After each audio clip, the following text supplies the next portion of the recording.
Video बघत असलेल्या प्रत्येकाला महाप्रपंचतर्फे तेजस तुंगारचा सप्रेम जय शिवराय, सप्रेम जय श्रीराम. मित्रांनो, लोकसभा निवडणुकीमध्ये म्हणजेच 2024च्या भारतीय जनता पक्षाला दणका बसला. अबकी बार 400 बार म्हणणारी भारतीय जनता पार्टी 240 वर जाऊन अडकली. मात्र काँग्रेस 100 सुद्धा क्रॉस करू शकली नाही. महाराष्ट्रामध्ये महायुतीला जोरदार झटका बसला. जिथे यांना 40 जागा अपेक्षित होत्या त्या मिळाल्या नाहीत. उलट महाविकास आघाडीने जास्तीच्या जागा मिळवल्या आणि हे लोक हवेत गेले. यांना नंतर असं वाटायला लागलं की ज्याप्रमाणे आपण लोकसभा निवडणूक जोरदारपणे जिंकलेली आहे त्याचप्रमाणे आपण आता विधानसभा निवडणूक सुद्धा जोरदारपणे जिंकणार आहोत. यामुळे बरेच नेरेटिव्ह पसरवण्यात आलेले होते. म्हणजे देश पातळीवर जर म्हणायचं तर ते खटाखट खटाखट खटाखट, त्यानंतर संविधान बदलणार, हुकुमशाही येणार वगैरे वगैरे, हे सगळे असे नेरेटिव्ह चालू होते. आणि ते नेरेटिव्ह खोडून काढण्यामध्ये एनडीए आणि महायुती हे कमी पडले आणि हे त्यांनी मान्य देखील केलं.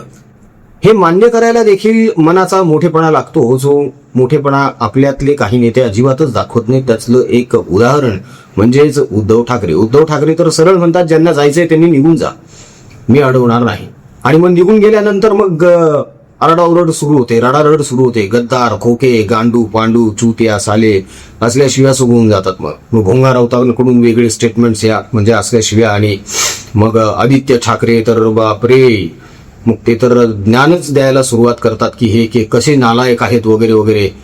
आदित्य ठाकरे नालायक म्हणले बरं का ह्या 6 खासदारांना. जे सोडून गेले शिंदे सेनेमध्ये जे निघून गेले ना, त्यांना आदित्य ठाकरे नालायक म्हटले. नालायक म्हणजे बघा, 2-2, 3-3 टर्म खासदार, 2-2 टर्म आमदार असलेले हे लोकप्रतिनिधी नालायक असं यांचं म्हणणं आहे. हे कशामुळे आहे तर लोकसभेमध्ये यांना यश मिळालं थोडंफार. यांना म्हणजे उबाटा गटाला मिळालेलं नाहीये. उबाटा गटाला 9 खासदार मिळाले होते, त्यातली 6 निघून गेले. हो म्हणजे काय दैव देतं आणि कर्म नेतं अशातली गत उबाटाची झाली. पण या दरम्यान एक गोष्ट घडून आली, ती अशी की या मावा आघाडीला असं वाटायला लागलं की आपण विधानसभा सुद्धा जोरदार मारू. मात्र विधानसभा हे जोरदार मारू शकले नाही, किंवा विधानसभेमध्ये तर हे सगळे भुईसपाटच झाले. म्हणजे आपल्याला विरोधी पक्ष नेता सुद्धा देता येऊ शकत नाही इथपर्यंत यांची रया गेली. म्हणजे ही मोडकळी झाली. तरी देखील यांना त्याचं काहीही स्वर सुतक नाही. तरीही देखील अत्यंत बेशरमपणे हे विरोधी पक्षनेतेपद मागत आहेत अजूनही. आधी यांनी फ्लोर टेस्ट द्यावी, संख्याबळ दाखवावं आणि विरोधी पक्षनेतेपद घेऊन टाकावं. तुमच्याकडे तेवढं संख्याबळच नाहीये विरोधी पक्षनेता बनवायचं, मग अट्टाहास कशासाठी करतात? हा अट्टाहास माझ्यासाठी आहे फक्त. यांना अजूनही असं वाटतं की आपण जे करू ते लोकांना आवडतं, ते लोकांना फार पटतं. पण अशातला काही भाग नाहीये मित्रांनो. आणि याचंच उदाहरण आपण बघितलं ते विधानसभा निवडणुकीमध्ये आणि महानगरपालिकेच्या निवडणुकीमध्ये. सोबतच आता ज्या नगरपंचायत, पंचायत समिती, जिल्हा परिषदेच्या ज्या निवडणुका झाल्या त्यातही हे सगळे तोंडावर आपटले. या व्यतिरिक्त हे विधान परिषदेमध्ये सुद्धा भोपळ्यावरच बसलेले होते, अजूनही भोपळ्यावरच बसलेले आहेत. आता अनेकांना असा प्रश्न पडतो की ज्यांनी लोकसभेमध्ये इतकं यश संपादन केलं त्यांची अशी अवस्था का बरं झाली असावी बरं? तर ते सांगण्यासाठी तुम्हाला आधी देवेंद्र फडणवीस यांचा एक व्हिडिओ दाखवणं अत्यंत गरजेचं आहे. काय पावसाळी अधिवेशन सुरू आहे, पत्रकार परिषद झाली एक आता. त्या दरम्यान त्या पत्रकार परिषदेमध्ये देवेंद्र फडणवीस यांनी एक खुलासा केला ज्याकडे अनेकांनी दुर्लक्ष केलं. अनेकांनी त्या मुद्द्याकडे फार कोणी सिरियसली बघितलं नाही. मात्र मला त्यात काहीतरी वेगळं जाणवलं म्हणून आजचा हा व्हिडिओ प्रपंच मी आपल्या समोर ठेवतोय मित्रांनो. तेव्हा आजचा व्हिडिओ अजिबात चुकू नका. देवेंद्र फडणवीस यांनी नेमकं काय विधान केलेलं आहे हे तुम्हाला दाखवण्या अगोदर एक विनंती आहे मित्रांनो. दुष्काळी भागामध्ये जेव्हा दौरा केला तेव्हा तिथली भीषण परिस्थिती बघितली. आत्महत्या झालेल्या कळलं आणि काळजाला चरे पडले. कुटुंबाच्या कुटुंब रस्त्यावर आलेले बघितले आणि वाईट वाटलं खूपच. मित्रांनो, खूप वाईट काळ चालू आहे त्या दुष्काळग्रस्तांवर. तेव्हा त्यांना मदत पोहोचवणं, त्यांच्यापर्यंत आधार पोहोचवणं, सहकार्य करणं खूप गरजेचं आहे. सोबतच आपले जे कर्करोगग्रस्त रुग्ण आहेत त्यांचे देखील हाल चालू आहेत. उन्हातानामध्ये, दुष्काळामध्ये त्यांच्या नातेवाईकांचे देखील हाल आहेत. आता हे जे नातेवाईक आहेत ते सुद्धा शेतकरी आहेत बिचारे. कुणी काम करतं शेतामध्ये, कोणाचं एखादं एकर आहे, अर्धा एकर आहे, पण पिकतंय काय त्याच्यात? होरपळून निघतायत सगळी. खायला पैसे नाही उरले हो, औषधाला कुठून आणणार हे लोक? त्याच्याचमुळे तर आपण या लोकांसाठी अन्नदान, अन्न व्यवस्था, वस्तू व्यवस्था, वस्त्रदान, यांच्या लेकरांच्या शिक्षणाची सोय असं सगळं करत आलेलो आहोत. आपण कमी पडतोय कारण तेवढा निधी संकलनच होत नाही आपल्याकडे जास्त प्रमाणामध्ये. तो व्हावा यासाठी परत परत विनंती आहे मित्रांनो. आपण जे करत आहोत ते निस्वार्थीपणे करत आहोत, प्रामाणिकपणे करत आहोत आणि योग्य पद्धतीने करत आहोत, स्ट्रॅटेजिकली. त्यामुळे या परिवाराच्या सत्कर्मामध्ये आपण देखील सहभागी व्हावं ही विनंती आहे. आपल्या इच्छेनुसार, मर्जीनुसार आपल्याला जे योगदान देता येऊ शकतं ते दिल्या गेलेल्या जीपे, फोनपे क्रमांकावर द्या. त्याचा ट्रान्झॅक्शनचा स्क्रीनशॉट परिवाराच्या व्हॉट्सअपवर ठेवा. त्याचा ट्रॅक रेकॉर्ड ठेवला जाईल आणि आपण जे कार्य करत आहोत, तुमचं योगदान त्या लोकांपर्यंत कसं पोहोचतंय हे आम्हाला तुमच्यापर्यंत पोहोचवतंय. तेव्हा विश्वास ठेवा आणि माणुसकीचं दर्शन घडवत पुढे या, हीच विनंती. आता देवेंद्र फडणवीस यांनी त्या पत्रकार परिषदेदरम्यान नेमकं काय विधान केलंय ते बघूया. यावेळी जयंतराव वेळेवर पोहोचले या पत्रकार परिषदेमध्ये, कारण आपण कनेक्टिंग लिंक तयार केलेली असल्यामुळे ते कुठेही ट्रॅफिकमध्ये अडकले नाहीत आणि या ठिकाणी ते पोहोचले. फक्त आता अल निनोला देखील आमच्याशी जोडण्याचा प्रयत्न त्यांचा चाललेला आहे. ही देखील अतिशय आनंदाची गोष्ट आहे की हे पण जर त्यांनी चॅट जीपीटीला विचारलं असतं तर अशा प्रकारचे स्टेटमेंट्स त्यांनी केले नसते. आणि आपल्याला कल्पना आहे की भास्करराव अलीकडच्या काळात खूप रागवतात. तुम्ही कालच बघितलं असेल की ते आपले मिलिंद नार्वेकर यांनी 2-4 वेळा हॉर्न वाजवल्यानंतर भास्कररावांनी त्यांचंच ऑपरेशन तुडवा करून टाकलं. तर हरकत काही नाही. मला असं वाटतं की आता एकूणच या संपूर्ण पत्रकार परिषदेमध्ये कोणताही नवा विषय हा विरोधक मांडू शकलेले नाहीत. त्यांच्या पत्रातही म्हणजे एक तर पॅरेग्राफ असा आहे की मी तुम्हाला 2023 पासूनच्या प्रत्येक पत्रामध्ये तो पॅरेग्राफ तुम्हाला दाखवू शकतो. म्हणजे त्याचं ते काही बदलतच नाही. तशाचा तसे तेच घटना टाकतात. ज्या घटनांवर चर्चाही झाली, कारवाई झाली तरी त्याच घटना टाकतात. कारण लोकांना अपेक्षित असे मुद्दे हे विरोधकांना अवगतच नाही आहेत. हा याच्या मागचा मोठा प्रश्न आहे. आपल्याकडे ना विरोधक लोक वेगळ्याच वळणावर असतात. म्हणजे आता एखादं अधिवेशन आलं तर त्या अधिवेशनाची पूर्वसंध्या जी असते, पूर्व संध्याकाळ जी असते, तेव्हा सरकारतर्फे चहापानाचा कार्यक्रम ठेवला जातो किंवा भोजनाचा कार्यक्रम ठेवला जातो आणि हे लोक त्याला मग बहिष्कार करतात. का तर म्हणे नाही, तुम्ही शेतकऱ्यांसाठी काही करत नाही, तुम्ही हे योजना करत नाही, तुम्ही ते योजना करत नाही, आम्हाला ह्या सरकारवर विश्वास नाही आणि आमचा यावर बहिष्कार आहे. असा बहिष्कार टाकून हे तिथपासूनच रडायला सुरुवात करतात. आणि हा आता इतिहास होत चाललेला आहे. हे काही नव्यानं घडत नाहीये. गेल्या 3-4 वर्षामध्ये तर हेच बघत आलेलो आहोत आपण. मग ते नागपूरचं अधिवेशन असो किंवा मग इकडचं अधिवेशन असो, मुंबईचं. तर या पत्रकार परिषदेमध्ये बोलत असताना देवेंद्र फडणवीस यांनी जयंत पाटील यांचा उल्लेख केला, भास्कर जाधवांचा उल्लेख केला आणि बोलता बोलता ते सांगूनही गेले की यांनी जे पत्र दिलं ना, म्हणजे कसं असतं माहिती आहे, प्रोटोकॉलनुसार तुम्हाला अधिवेशनामध्ये जे मुद्दे मांडायचे आहेत त्याचं एक थोडंसं संक्षिप्त स्वरूप तुम्हाला सरकारला लेखी स्वरूपामध्ये द्यावं लागतं की बाबा हे मुद्दे प्रायोरिटीवर आहेत, हे आपण आता चर्चेला घ्यायचे आहेत. तर ते मुद्दे काय असावेत, तर असे असे असे असे असे मुद्दे असतील तर ते मुद्दे लिहून ते सरकारकडे सुपूर्द करावे लागतात. हे विरोधी पक्षाचं मुख्य काम. आता यांच्याकडे विरोधी पक्ष नेताच नाहीये, ती गोष्टच निराळी म्हणा. तरी देखील मनाचा मोठेपणा दाखवत देवेंद्र फडणवीस म्हणा, एकनाथभाई शिंदे म्हणा, सगळ्यांना मान देत आहेत, सुनेत्रा वहिनी सगळ्यांना मान देत आहेत. कुठेही प्रोटोकॉल तोडत नाहीये कुणी आणि प्रोटोकॉलनुसारच सगळं काही सुरू आहे, प्रोसिजरनुसार सगळं काही सुरू आहे. तर अपेक्षा होती की यंदा हे जे आहे विरोधी पक्षवाले सगळे, मावा आघाडी, यांनी यांचे मुद्दे उपस्थित करावे, यांनी यांचं ओपनिंग स्टेटमेंट्स द्यावेत. त्यामध्ये यांनी दिले पण काय लिहिलं यांनी? चॅट जीपीटी वरून म्हणजे AI वरून जनरेट केलेली स्क्रिप्ट त्याला स्टॅपलर मारून दिले सरकारकडे. बघा बरं, हे इतके बावळट आहेत की सुरुवातीचा जो मजकूर आहे तो सुद्धा यांनी चेंज केलेला नाहीये. म्हणजे 2023 पासून आतापर्यंत जेवढी अधिवेशनं झालेली आहेत त्या सगळ्या अधिवेशनांची मसुद्याची सुरुवात जी आहे विरोधी पक्षाची ती त्याच ह्यानं झाली, मसुद्यानं. काय हा आळशीपणा, इतका गाफीलपणा. मूर्ख समजता का तुम्ही लोकांना? बावळट समजता का? उल्लू बनवू लागले जनतेला महाराष्ट्राच्या. तुम्हाला यासाठी निवडून दिलंय का? चॅट जीपीटी वापरण्यासाठी? ग्राउंड लेवलवर जाऊन तुम्हाला कामं करायचीच नाहीयेत. आता या प्रश्नाचं उत्तर मिळालं का मित्रांनो? देवेंद्र फडणवीस यांनी जी गोष्ट निदर्शनास आणून दिली की या लोकांनी बघा 2023 पासून साधा मथळा सुद्धा बदललेला नाहीये.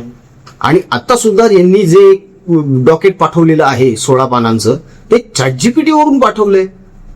चॅट जीपीटी वाल्यांना कळणार आहे का शेतकऱ्यांच्या समस्या काय आहे? चॅट जीपीटी वाल्यांना कळणार आहे का पुनर्विकासाच्या योजना कशा निर्माण करायच्या आहेत आणि काय कुठे काय रस्त्यांचे प्रॉब्लेम आहेत, खड्डे कुठे आहेत, कुठे पाणी योजना करायच्या आहेत? हे चॅट जीपीटीला गुगलला कळणार आहे का? हे लोकप्रतिनिधी काय करतायत मग? हे फक्त तिथे अधिवेशनाच्या दरम्यान, सत्राच्या दरम्यान विधान भवनाबाहेर तिथं पायऱ्यांवर बसून भुंकण्यासाठीच निवडून आलेले आहेत का?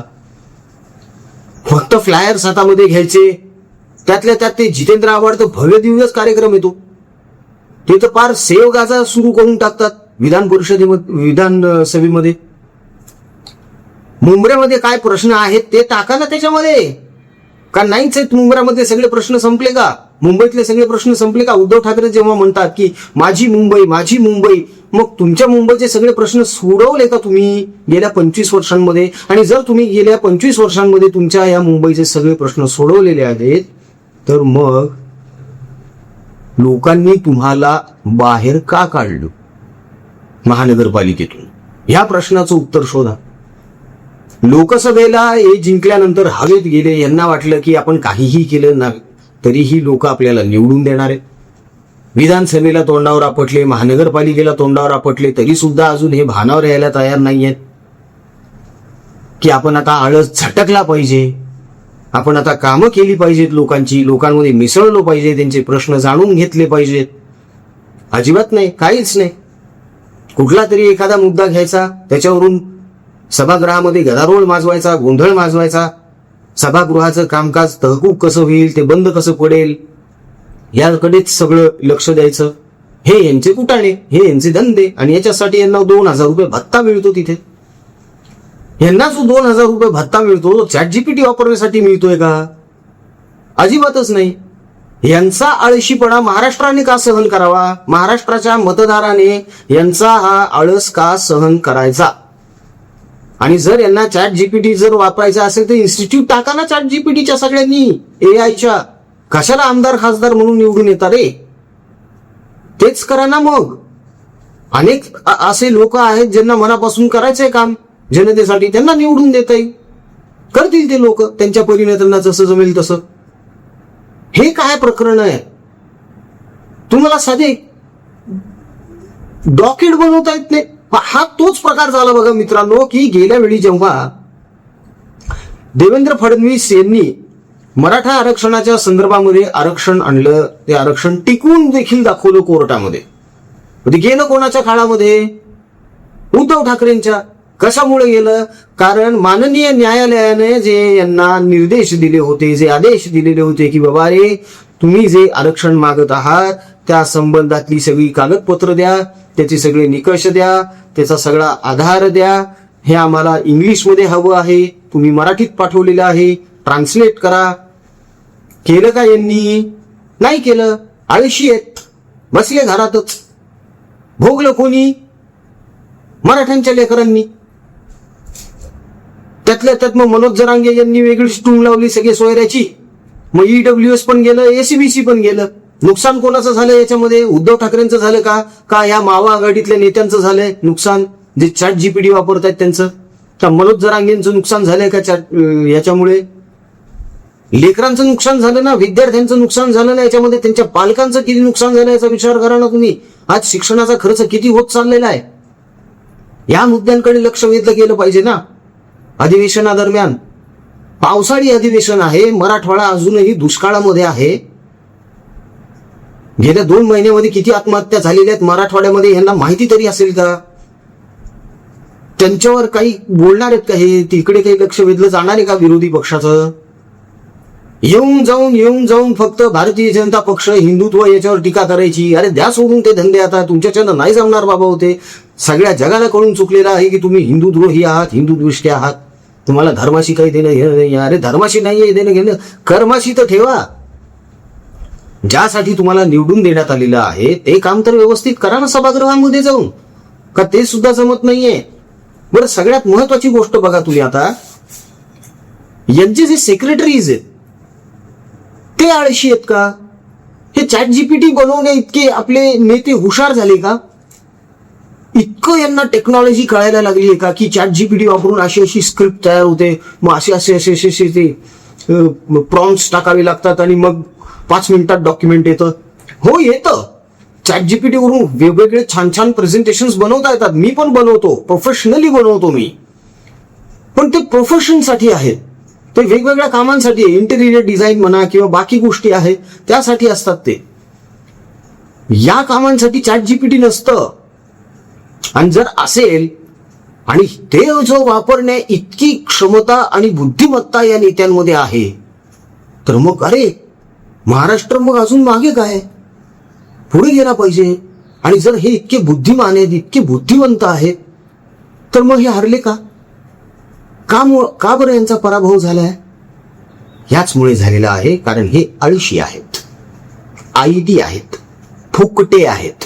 यांना स्वतःला काहीच काम करायचं नाहीये. आणि यथा राजा तथा प्रजा, हे स्वतः काही करणार नाहीत. यांच्या खालचे तसेच, ज्यांना यांनी कामं दिलेले. हे अरे एक पत्र बनवून टाक रे बाबा. ते पोरग बसले कम्प्युटरवर, जुनं एखादं पत्र काढतं, नाव बदलायचं फक्त इकडं तिकडं, खत्म. तारीख बदला, नाव बदला, मजकूर तोच ठेवा. हे प्रकार आहेत यांचे.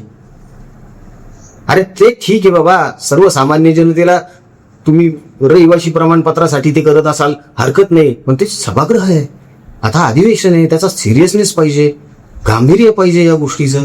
जयंत पाटील जेव्हा म्हणतात, कमाल बघा तुम्ही, जयंत पाटील गर्वानं सांगतात की मी 9 वेळा या राज्याचा अर्थसंकल्प सादर केलेला आहे. व 9 वेळा असा चॅट जीपीटी वरूनच केलेला आहे का? जयंत पाटलांनी ह्या प्रश्नाचं उत्तर देणं गरजेचं आहे. जर जयंत पाटील आज पुढे करत आहेत, पुढाकार घेत आहेत, विरोधी पक्ष नेता म्हणून वर येण्यासाठी जेव्हा त्यांची धडपड चालू आहे, सगळ्या महाराष्ट्राला हे राजकारण कळतंय, तेव्हा मग जयंत पाटलांनी या प्रश्नाचं उत्तर द्यावं ना. की तुमच्या वेळेस सुद्धा असं चॅट जीपीटी वरूनच येत होतं का सगळं? इंटरनेटवरून डाउनलोड करून देत होते का तुम्हाला सगळे डॉक्युमेंट्स? असं नाही होऊ शकत ना. प्रत्यक्ष तुम्हाला स्वतःला काम करावं लागणार आहे, त्यावर अभ्यास करावा लागणार आहे. त्यावर तिकडे निर्मला सीतारामन जेव्हा बजेट सांगत असतात, तेव्हा देवेंद्र फडणवीस इकडे डायरी घेऊन बसलेले असतात आणि सगळे मुद्दे टिपत असतात. त्यांचा एक तो काहीतरी फोटो व्हायरल झाला होता टीव्ही बघत असताना, आणि ते टिपण काढत असताना त्याच्यावरून ह्याच विरोधी पक्ष नेत्यांनी खिल्ली उडवली होती. बघा बघा बघा, अभ्यास चालू आहे म्हणे फडणवीसांचा. अरे तुम्ही सुद्धा करा रे, अरे तुम्ही पण करा, गरज आहे त्याची, तुम्हाला तर जास्त गरज आहे. आणि फडणवीस अभ्यास करतात म्हणून त्यांची खिल्ली उडवण्यात काय अर्थ नाही. आपण आहोत ह्याचं काहीतरी वाटू द्या मनाला. ते कसं असतं ना, शाळेमध्ये एखादा हुशार विद्यार्थी कायम अभ्यासात असतो ना, त्याची नेहमीच खिल्ली उडवली जाते. आणि कोणाकडून उडवली जाते तर टार्गेट पोरांकडून, पोरांकडून, दांड्या मारणाऱ्या पोरांकडून, गुल्ल्या भरणाऱ्या पोरांकडून, अभ्यास न करणाऱ्या पोरांकडून. ही तशीच ही मावा आघाडी. हे स्वतः तर काही काम करणार नाही, दुसऱ्याला जो करतोय त्याच्या सुद्धा कामामध्ये हे खोडा घालत राहणार. आणि तो कसा चुकीचा आहे हेच सांगत बसणार, जेव्हा यांना स्वतःला काहीच कळत नाही कशातलंच. हा अत्यंत दुर्दैवी प्रकार आहे मित्रांनो, की आपल्याकडचा विरोधी पक्ष हा चॅट जीपीटी वापरतोय प्रेझेंटेशनसाठी, तेही सभागृहातल्या.